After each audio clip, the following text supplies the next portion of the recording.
This week on the Managing Remote Teams podcast. We need to shift performance up so that range of typical random variation is always within the quote unquote green band. We're not going to get there if we're constantly reacting and blaming or punishing or rewarding people based on statistical fluctuation.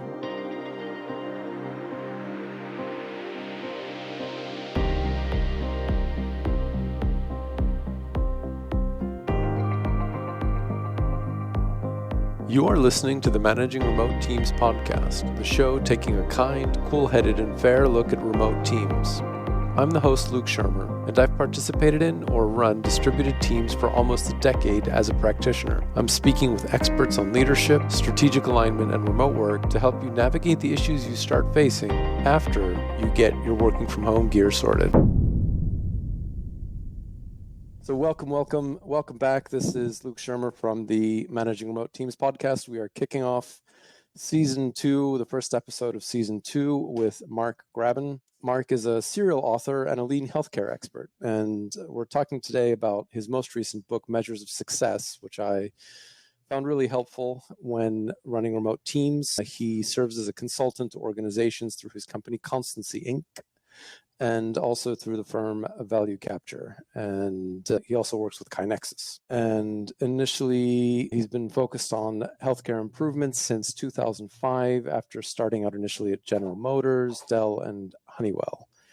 And Mark also hosts podcasts, the Lean Blog Interviews, My Favorite Mistake, and Habitual Excellence. Mark, how did you get into lean healthcare specifically? First off, thanks for having me here, Luke, and thank you for the kind words about the book. As you alluded to, my career started in manufacturing. I have a bachelor's in industrial engineering, so sitting in a operations management course in 1994, I was introduced to pieces of the Toyota production system. It was being framed as production scheduling and inventory management, which was good knowledge, but that was a very incomplete view of what we would call the Toyota production system, or lean. As you mentioned, I started my career at General Motors.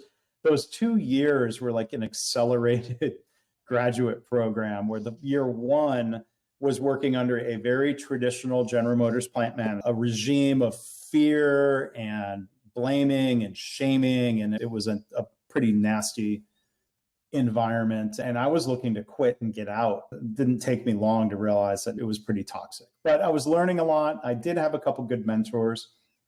But then year 2 of that General Motors experience was under a Toyota trained plant manager.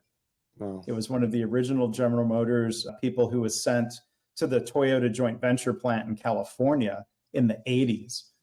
And that was such a world of difference. The plant manager is pretty much, you've got 800 employees on site. The leadership behaviors, and it flows downhill, right? So things really started to change dramatically, where we were trying to implement lean tools, but the culture wasn't right for it. And a new plant manager brought in a hugely different culture. So then fast forwarding a bit, I did leave after year 2. I had a chance to go to MIT for grad school. And then I still thought my career path was going to be manufacturing. As you mentioned, Dell, then it was at a startup software company in Austin, Texas, then Honeywell. And then 2005, my wife was taking a new job and meant moving, which put me on the job market. And I got a call from somebody at Johnson & Johnson where they had basically a lean healthcare consulting group that worked all out in the field with medical laboratories and hospitals. And that was my introduction into lean healthcare, because at the time, I don't think any hospital would have hired me. But the fact that I was part of this team at Johnson & Johnson, that was a mix of clinicians, former J&J manufacturing people, and outside manufacturing people. Thankfully, that Johnson & Johnson brand name was something that allowed enough trust for me to come in and start working with healthcare organizations. And I thought this could be an experiment for a year or two, because I was changing jobs a lot at that point in my career. But as it turned out, it's been a real privilege to work in healthcare, and I'm still at it some 16 years later. So with lean, the way that I understand lean and Toyota production system, it's very systems based. And How, when you're first working with people, given that you view the world very much from the point of view of system, how do you help people who don't actually naturally think in those terms to accept the fact that often the system of work is responsible for productivity? And the system is also responsible in a lot of ways for safety and for quality and for patient satisfaction and other measures. It's funny. It's almost more, I would almost frame it more in terms of how do you help people unlearn things? I'll cite Barry O'Reilly, who's got a book called Unlearn, right? So especially once we get education and then experience, and a lot of times I'm working with people in healthcare who have decades of experience as, let's say, a nurse or as an executive. Sometimes I meet somebody apparently got the job pretty young because they've been CEO of that hospital for 25 years, which I don't know if that's always a positive. But there are, so, one reason it's not a positive is that there are often just old habits ingrained.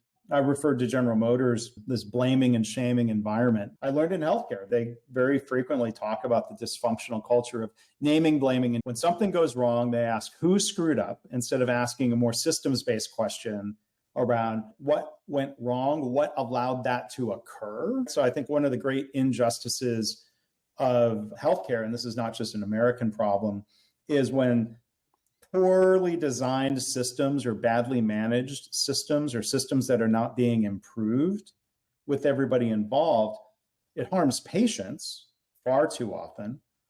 And then it also, sadly, and I think, again, unfairly, unjustly, ends up ruining the careers of individuals who then get blamed for the systemic error. That's a problem. So how do you help people unlearn some of those habits? One exercise that I've found very helpful, and I write about it in Measures of Success, is something made very famous by W. Edwards Deming back in the 80s and going into the early 90s, called the red bead experiment or the red bead game. And participate, not just reading about it, but participating in it in a hands-on way, I found is actually very eye-opening for healthcare executives and physician leaders. It's, in a nutshell, it's a silly game where you have a plastic container full of a bunch of thousands of beads, and 20% of them are red. So that's part of the system as it exists. And you have a paddle that you dip into the beads. And part of the fun of the game is that we have this kind of obnoxiously precise procedure for how you're supposed to do this. And you dip the paddle into the beads, and the paddle has 50 holes. So you and I'll pose it to the listeners to think, well, there's 20% red beads. On average, how many red beads out of 50 would you expect to have on the paddle? On average, 10. That doesn't mean you get 10 every time. Like the variation is that you would typically get anywhere between 3 and 17 red beads on the paddle. So we have 6 different people all dipping their paddles into the box. And you pretend as the facilitator, role-playing a manager, that the number of red beads is somehow an output of that individual's, of how they did the job. And then you can start rewarding people and punishing them and put someone on probation. And then you put someone on probation and guess what? They regress to the mean. And then they do better the next time. And then you pat yourself on the back as the leader. Clearly, threatening that person's job improved their performance. It's all nonsense, right? It's all them motivated. Yeah, I motivated them. And you offer incentives and you set a quota. And again, like the performance is absolutely driven by the system. And people playing the game are in on the joke. Yet, like, people fall into it where, I fire the bottom 3 performers after a couple of rounds of this. People do. It's funny. It's hard to tell. Are they still role playing or are they upset? They've been fired for what is essentially for pulling out beads. But then we draw connections then to the workplace. I facilitated one of these red bead games, and a chief medical officer who wasn't playing the game, but he was in the front row. Like, he was very engaged. He wasn't just hanging out in the back of the room. And so in the debrief discussion, I'm asking people for their reflections and observations. And I could tell he had really thought about this during the game. And he stood up. This has helped me see that all of our quality and patient safety metrics are essentially red beads. One month, the number is better. The next month, the number is worse. There's no cause and effect to ascribe to that variation in performance. It's just fluctuating around an average. And instead of reacting to the most recent data point, whether you think that's moved in a good direction or a bad direction, you need to improve systems. And that's why, the subtitle of my book, Measures of Success, is react less, lead better, improve more. Because a lot of that reaction, it's performative. It's a waste of time. And it's a distraction from the real work to improve systems, which is by nature less reactive and more systematic. So the red bead game is eye-opening. It sounds silly. It sounds like a dumb exercise, but when you go through it, it is eye-opening. Yeah. So in terms of a particular thing that you go into in Measures of Success, the process behavior chart, what is it? And what does it help you find out? And why is it useful in this context? Yeah. So there's the conceptual point, first off, that says don't react to what we could call routine variation in a performance metric. So what this chief medical officer was observing, if you look at a rate of, say, patient falls, some proportion, that number last month was 1 point. The month before, the number was 0.9. That changed from 0.9 to 1.2. I can't determine this from 2 data points. And that's another trap people fall into, is just continually comparing 2 data points. Yeah. So yes, it is a true statement that 1.2 is higher than 0.9. It's true, but it could be meaningless. Yeah. Especially when, again, leaders say, wait a minute, we need to form a committee. We need to do some A3 problem solving. We need to look for the root cause. There might not be a root cause, because the same system of the same people doing the same work the same way with similar patients is not always going to generate the same number as an output. There's always going to be some level of variation. So a process behavior chart allows us to put a little bit of math to it. So we're not guessing, like, what is routine variation and what data point or data points might be an outlier, or you could call it unusual variation or a special cause variation, where there is a root cause to look for. The system has changed significantly. So that's the time to react. But so anyway, process behavior charts, the technology behind it is 100 years old. I don't think that makes it outdated. I think it's just, there are some things science discovers and that knowledge is good. Like the idea that germs spread and cause disease. That's an old idea at this point, but it doesn't mean it's outdated. Yeah. It's still true. There are some who will deny it, but it's accepted as true. So this technology, more generally speaking, could be called statistical process control as a methodology. Control charts is another term that would be used. This is nowadays probably more often taught in what we would frame as Six Sigma methodology, but it long predates Six Sigma, but it is a statistical method. So doing this in an audio format, if we were to create a process behavior chart, first off, give me more than 2 data points. If we've got a monthly metric, give me at least the last 12, if not, better yet, the last 24 data points. And then we plot those visually, like not a list of numbers, spreadsheet, but a chart. Start off with just a run chart, or Excel calls it a line chart. Even if you don't want to use the full-blown process behavior chart methodology, man, it's just a line chart just illustrates so much more. You can start seeing these patterns. Yeah. Is there fluctuation around an average? Does there seem to be a linear trend line that's a true linear trend? Or is performance, what happens more often is that if you look back over 24 months, that metric, whether it's falls or customer acquisition cost for a startup software company, that number could be fluctuating around an average. And then at some point, it takes a step function upward and is now fluctuating around a new average. Help us visualize that. And then we can have a better chance of understanding cause and effect.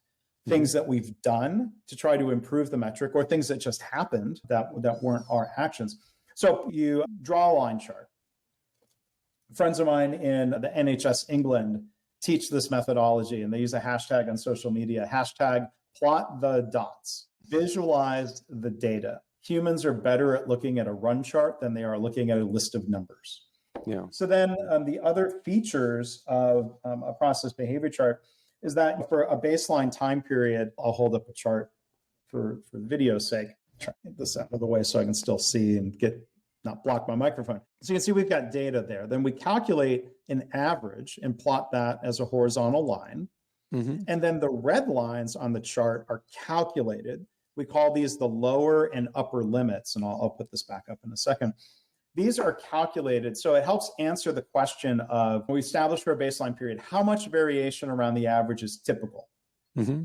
Then we use that to calculate these lower and upper limits. And so then the one thing the chart tells us is that basically any future data points within those red lines, within those guardrails, there's no root cause for any single data point that falls within those limits. So here's an example of a chart that shows that behavior.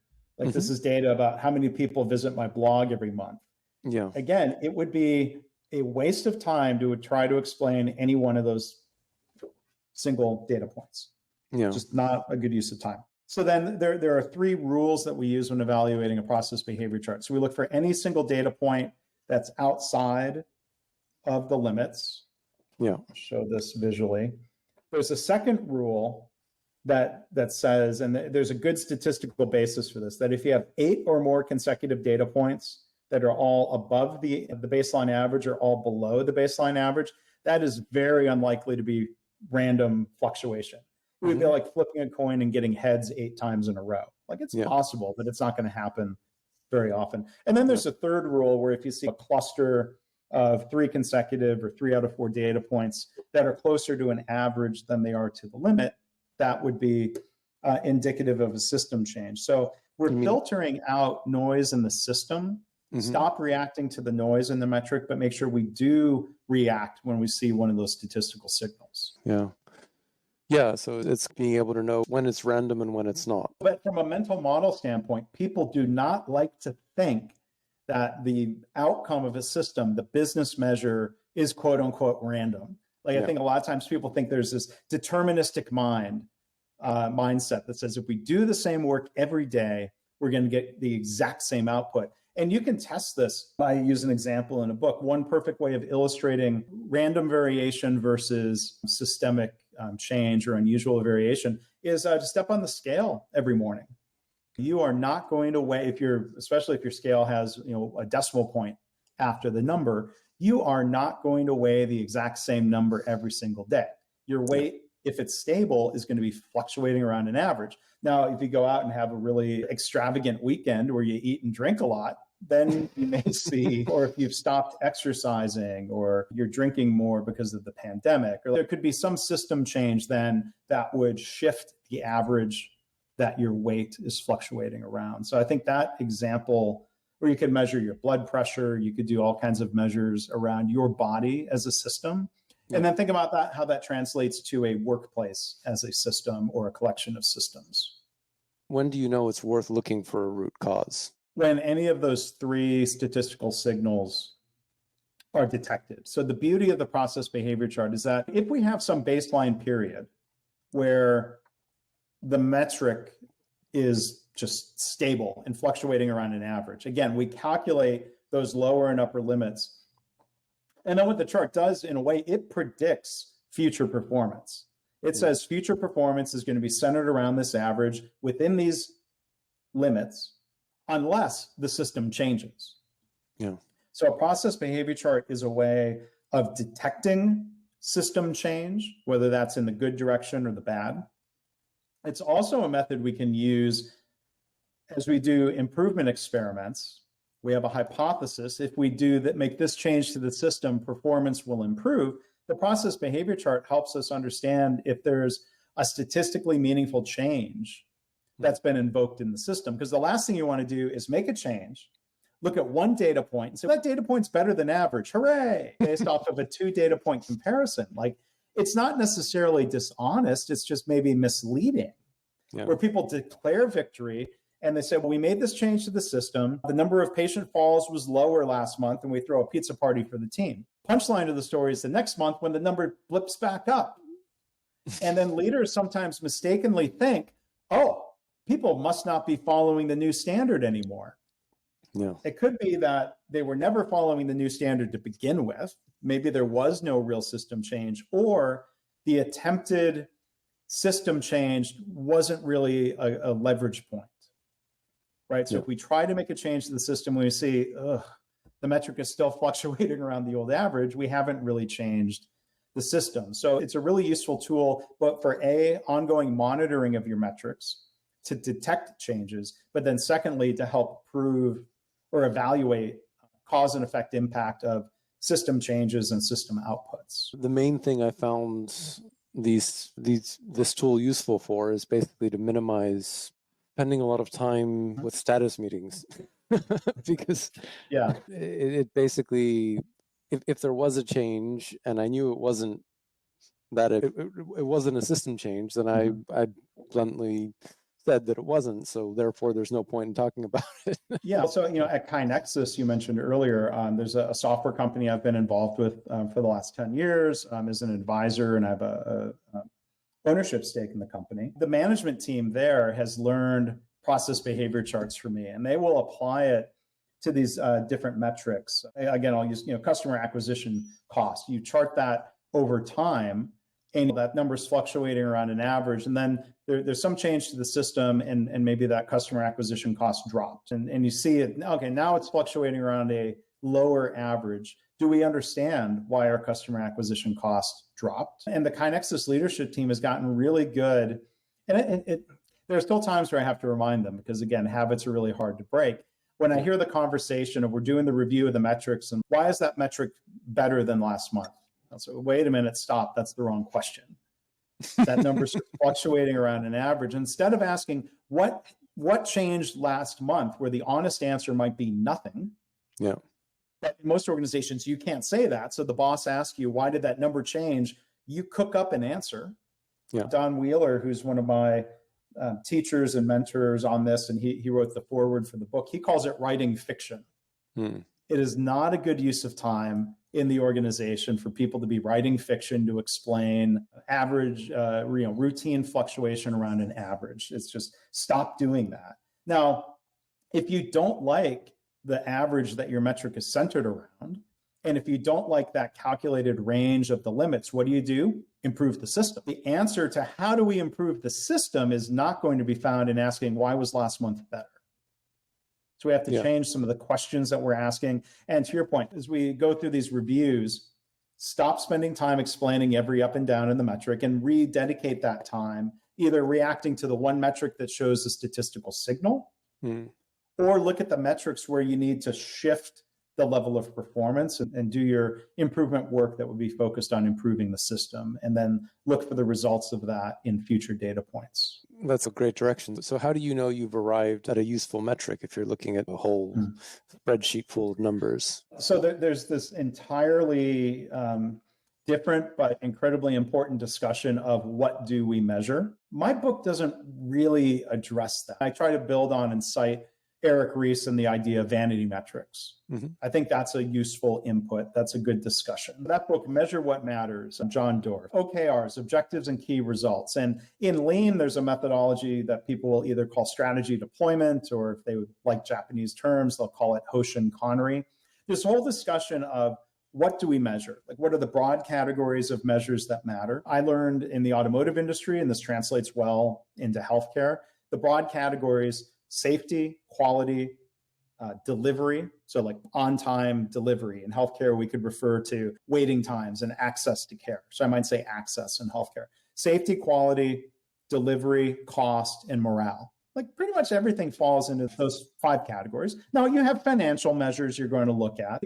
Those 5 categories are maybe your operational measures, where if I'm improving measures in those 5 areas, I would expect to see that to flow through into positive financial metrics. But I think there are, a few things that are true. Measuring more things isn't always more. So again, I'll draw a parallel to health. There are literally hundreds of laboratory tests we could go and have done today to measure different enzyme levels and things related to different organs. And we're not going to go do those lab tests every week because we don't need all of those measures all the time. For different people, they may measure weight or blood sugar or blood pressure, things like that.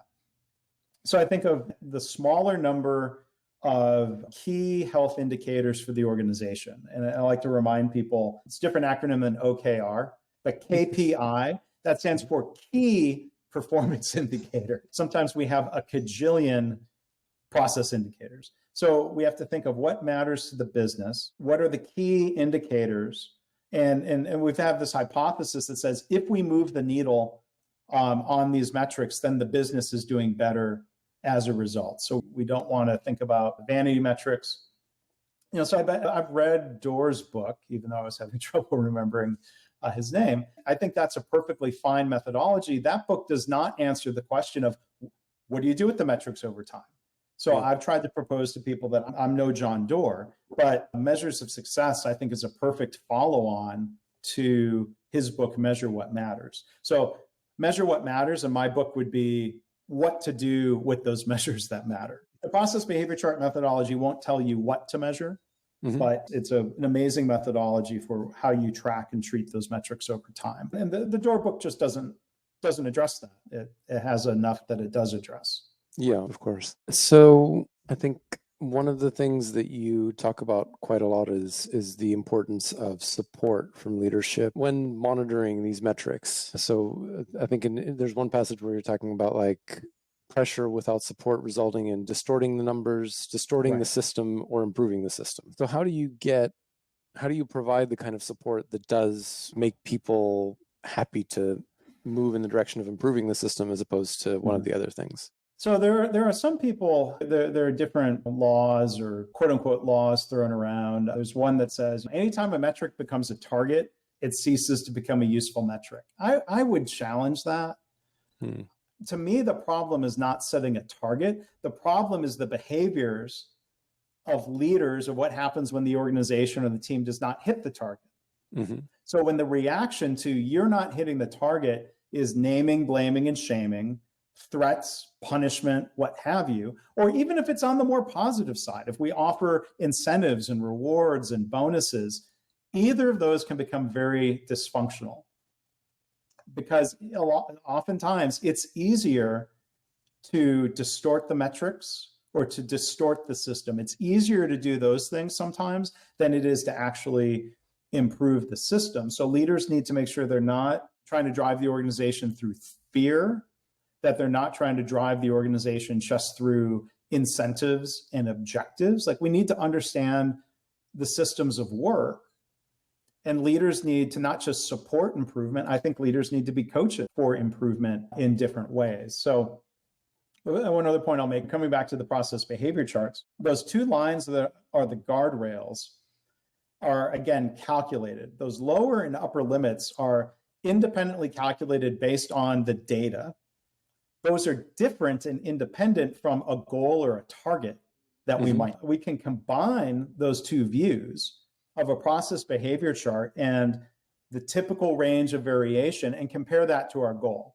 Because what gets really dysfunctional is a metric where the average is very close to the goal. Because then you're going to have not just the reaction to better or worse than the previous data point. Now you have the double reaction of the metric was green and now it's red. What happened? The answer is nothing. And I hear these rules of thumb. This will sound like a rant. Please. There's a method that's very frequently taught in lean management methodologies that I think is outdated and insufficient. There will be these rules of thumb that say, okay, we don't want to react to every red, but if you have 2 consecutive reds or 3 consecutive reds, then you need to start in A3. You need to do root cause analysis. I'm like, that's nonsense. The fact that the metric has shifted from red to green, or that you have 2 or 3 reds in a row, again, that could be just noise in the system. It's nothing worth investigating or explaining. Now, the flip side to that is, and goals and targets are quite often arbitrary. That's a whole different discussion. But let's say you're not happy because this metric is fluctuating between red and green. What do we need to do? Improve the system. We need to shift performance up so that range of typical random variation is always within the quote unquote green band. We're not going to get there if we're constantly reacting and blaming or punishing or rewarding people based on statistical fluctuation. So that's one of the other organizational habits that we need to change. We need real improvement, not fake improvement. Yeah, because then the punishments and the rewards are just as random as the underlying process. And a good sign that the system is performance driven, or I'm sorry, that the performance is system driven, A good way to know that performance is system driven is when you replace individuals or you replace a leader and performance is still basically the same. Like that in the red bead game. I could fire the bottom three and bring in three new workers. The system has not changed. Adding new people isn't a meaningful change to the system, would be maybe a better way of saying that. Again, like these lessons from the red bead game do translate really well, I think, into real workplaces. What's better, focusing a larger organization on a goal or on the process, and why? Yeah, I'm not trying to dance around it. I think the honest answer to your question is both. Yeah. We need to look at the process or the processes or the system and the goal. What the output of that system, how that compares to the goal.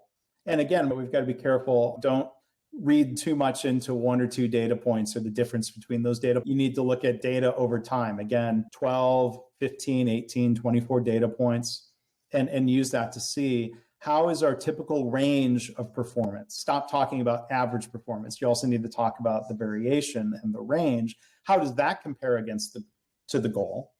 And how do we drive more systemic improvement that's not just reactive? So that means studying the work, understanding the processes, talking to the people who do the work and engage them. This process behavior chart methodology fits perfectly well into a lean management philosophy. We're not using charts to replace our knowledge of the system. We're not managing by charts so that we never need to go out into the real workplace. And see things going on. The charts can sometimes point us to when and where we should go investigate and stop wasting the time typically spent reacting to everything in every metric. So given the importance of time, how do you see this applied in more of a startup environment where there just isn't that much history, or is it just not as relevant at that point? That's a really good question. So two thoughts come to mind. Like, while it's ideal, if you can do a retrospective, if you have historical data, give me 24 data points, 12 would be fine. There's diminishing returns, statistically speaking, like when you dig into a PhD level work behind this, which I'm not a PhD, I'm a practitioner. Having more and more data points that go into the calculation, like very diminishing returns after about 25 data points. The minimum number of data points you would need to calculate a usable average and limits would be just 4. So another way of making sure we have more data points. I don't know why, like there's certain metrics we could ask, why is that a quarterly metric? Why not look at it monthly? If it's a monthly metric, why not look at it weekly? Some of it depends on like the cost of compiling the metric. A lot of cases, this is automated. So if we look at a metric weekly instead of monthly, one advantage is now we have more data points that we can use in the calculation. 2, we can detect signals more quickly. If one bad week is going to lead to a bad month, we'd rather discover that sooner than later. You could do a process behavior chart with 4 data points, because again, that'll help establish the pattern of, is this noise or is this signal in the metric? And then as we add more data points, we can refine the metrics until we hit a point where, okay, now we have, let's say 20, 25 data points, and now we lock in the average and the limits. We don't continually recalculate them once we hit a good statistically solid baseline. But then from that baseline, we look and see, has the system changed? So for a startup, I use an example in the book with KaiNexus. There are some systems where the metric is not just fluctuating around a horizontal average, it's actually fluctuating around a linear trend line. So there is a more advanced method where there's different math, but conceptually it's the same. If that number is fluctuating around a linear growth rate, so everyone wants to start seeing exponential growth. You can use a form of this process behavior chart to see where maybe we are shifting from linear growth into exponential growth. Oh, that's really interesting. Or the slope of the linear growth has changed, which would be a good thing, even if it's not quote unquote exponential, mathematically speaking, yet. But I think in a startup, I would argue this methodology of process behavior charts is so useful because as a startup, we should be doing a lot of experiments. We should be testing hypotheses. We should be understanding cause and effect and learning from that. And I think if using process behavior charts deepens our learning, we're not creating these false assumptions of incorrect assumptions of cause and effect. We can I think, better determine that by using process behavior charts. So I think I've seen it firsthand with KaiNexus, super helpful for a high growth startup. Really interesting. Have you, given the last year and a half, have you seen any interesting uses of this in the context of remote or distributed companies and teamwork, out of curiosity? We need to think about the cause and effect and make sure we're not misleading ourselves. Sometimes somebody with an agenda will cherry pick a data point or two to quote unquote prove the assertion they're making or the hypothesis that they're stating. I'll use one quick example because this was a real example. A hospital in Ohio that I taught process behavior charts, and they were using it very broadly. In the early days of the pandemic, March 2020, they were measuring the rate of employees out sick every day. And they had that on a process behavior chart.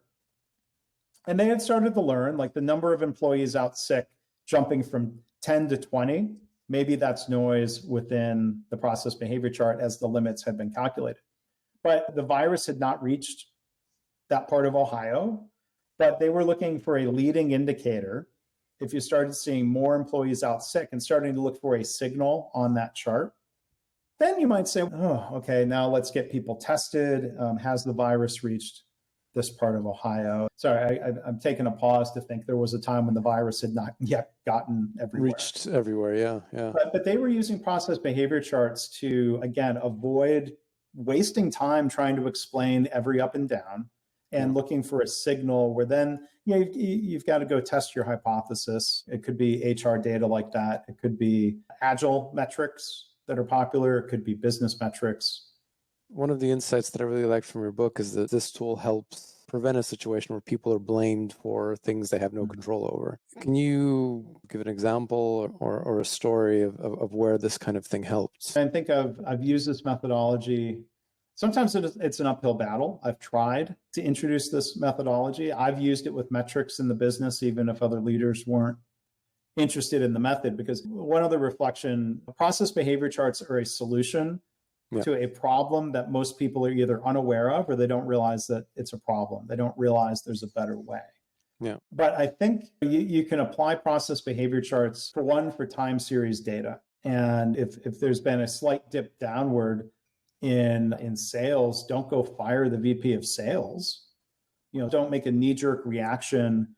Don't make a huge change to the system based off of just the appearance of noise. So be careful about that. There is also a different use of process behavior charts where it's not time series data. So there's an interesting application, and I'll leave it again to the statistician Don Wheeler to prove this out statistically, because I've learned this from him and he's a good source on this. If you are comparing people or teams or sites in a snapshot in time, a snapshot, you could rank, I would hate to think about productivity metrics for developers, but if you had some productivity metric for 100 developers, you basically use the same methodology. You randomize the order in which people appear. So it could be by last name, might be a perfectly fine way of sorting in a random way. Then there may very well be an average level of performance. And if every other developer's performance of that snapshot that's better or worse than average, if it's within those calculated limits, all of those developers' performance is being driven by the system in which they work. Now, people can participate in improving said system. Organizations that love ranking, sites, teams, organizations, like I've looked at data within the United States Veterans Health Administration healthcare system. You look at sites within a region, and NHS England does this. They love ranking hospitals. And if you're in the bottom performing group, you're on the naughty list, and they come and give you extra attention and help. If you look at performance of these sites within a VA region, you look at salespeople, and like a top performer, one snapshot, 1 month, 1 quarter, may, guess what, be a bottom performer the next period, because you know what? It's a real life version of the red beet game. If people's performance over time and their performance within a peer group is within the same statistical realm, you can't start ascribing individual skill, individual effort to random outputs in Fluctuation. the system. And again, people don't like to think that the output of their work is to some extent random, right? Yeah. Now, if I was a salesperson who was just not making any sales calls and not doing my work, you would probably see them as an outlaw on the chart. Now, if half of your salespeople were not doing any work, and they're part of a system, what kind of system is hiring and not managing them, and what have you. So it's, again, like whether it's time series or even comparisons within a group, we're trying to distinguish noise versus signals. Yeah. Is there a change in the system, or is somebody somehow working in a different system, quote unquote? So talk to me about the podcasts. What are the differences between them? Yeah, thanks. So the Lean podcast, which I started in 2006, and it's got a clunky name because I started a blog in 2005 called Lean Blog. It's at leanblog.org. And I started doing a podcast about a year later, and podcasting was all still very new. And originally I just called it the Lean Blog Podcast, which fine. It's not the name I would choose today. I did tweak it a little bit to call it Lean Blog Interviews, because it is an interview style format that's an offshoot of my blog.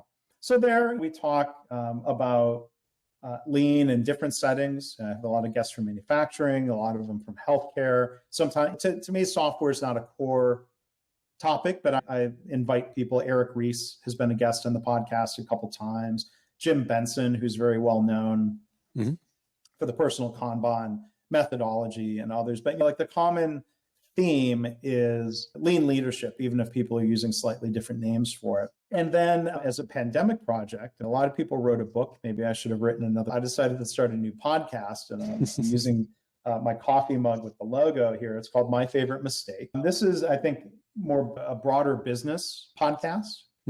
Where I've interviewed people, entrepreneurs, CEOs of established companies, retired professional athletes, entertainers, people from all different types of work, who start off telling a story about something they consider to be their favorite mistake. It's not, the podcast isn't called My Biggest Mistake. That might be sad. Sometimes a favorite mistake is a big one, but a favorite mistake is big enough, it's meaningful enough to us, where it's something we remember. It's something that we've learned from. It's something we've reflected on, and people share those stories. And then we, also talk about mistakes in their domain of work, or how do we create an environment where it's safe for people to admit mistakes or to point out mistakes without naming, blaming, and shaming being the response. It's not a quote unquote lean podcast. Some of my guests do come from, but it's a broader reflection on realizing we all make mistakes. But the key is, recognizing them and learning from them instead of being stubborn or, reactionary or blaming in some way. So that's been fun. It's almost 120 episodes now. Comes out twice a week, because originally I was going to do a weekly podcast, but I was surprised there were so many people willing to talk about their mistakes and reflective. One of the guests in episode number 1 was Kevin Harrington, who was on the first season of the show Shark Tank. For people who watch that program. And so that's been a lot of fun. And then one of the other podcasts you mentioned is called Habitual Excellence. That's a podcast that I do on behalf of the firm Value Capture, Lean Healthcare. So that podcast is also interviews, mostly people in healthcare executives, healthcare leaders, advocates for patient safety improvement, people like that. That podcast comes out every 2 weeks. So on average, I'm between these different podcasts putting out 2 episodes a week. To me, it's a lot of fun. You're doing a podcast, maybe like you might be experiencing, Luke. It's great for networking. It's great to be able to meet and talk with people and have a conversation. And by the way, I'm going to share that with other people. With a few other people. Yeah. Great. It's been great fun. The book again is Measures of Success, and thank you and it's available in both paperback and Kindle formats. Listeners outside the United States can find it either through Amazon in your country, or the book is also distributed more broadly outside of Amazon, but the only electronic book format is the Amazon Kindle format. Okay, great. Thank you very much.